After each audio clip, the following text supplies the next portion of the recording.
हैन यो दिदीले यस्तो पिरा खाने यार हट भनेर पिरा खाने यस्तो धेरै दुख लागेको छ त्यही भएर पिरो खान मन लाग्छ अरु के भन्ने हो अरु त के भन्छ आउनु चाहिँ ए आमा दसैँको अफर काँक्रा खान ओहो कति राम्रो देखेको नि रातो काँक्राले सिन्दुर लगाइदिएर आमा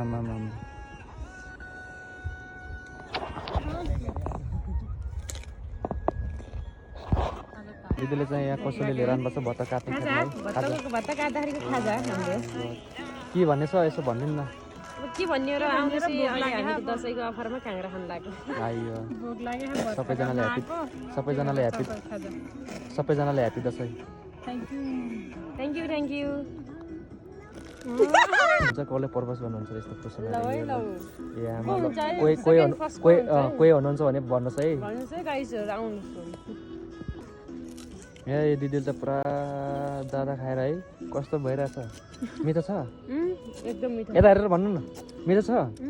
आइयो हेर त कति राम्ररी देखेर नि मान्छे आमा यहाँ दिदी हुनुहुन्छ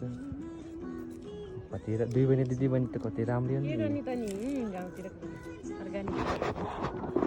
देखेछ मेरो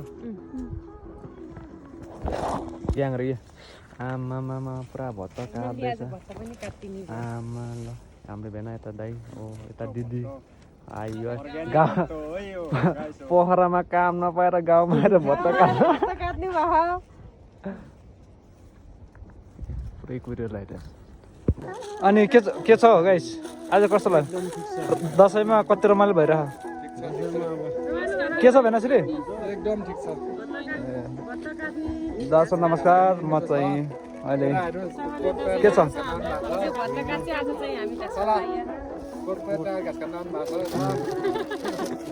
उहाँ हुनुहुन्छ अध्यक्ष खिमपसार रसाइली माप नगरपालिका ताकुम कति अधारे धौलागढी नयाँ जेनजिनले गर्दाखेरि अहिले नयाँ के अरे अध्यक्ष चेन भन्नु हा अनि के भन्ने छ सङ्कलन गर्न आएको के भन्ने छ अब खाँदै भन्ने कार्यक्रम छ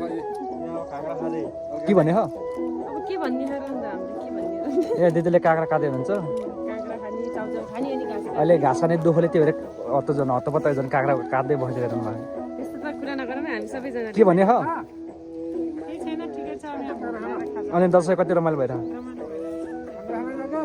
भोलि कोटा जाने हो गाइसहरू अब हामी सबै घाँस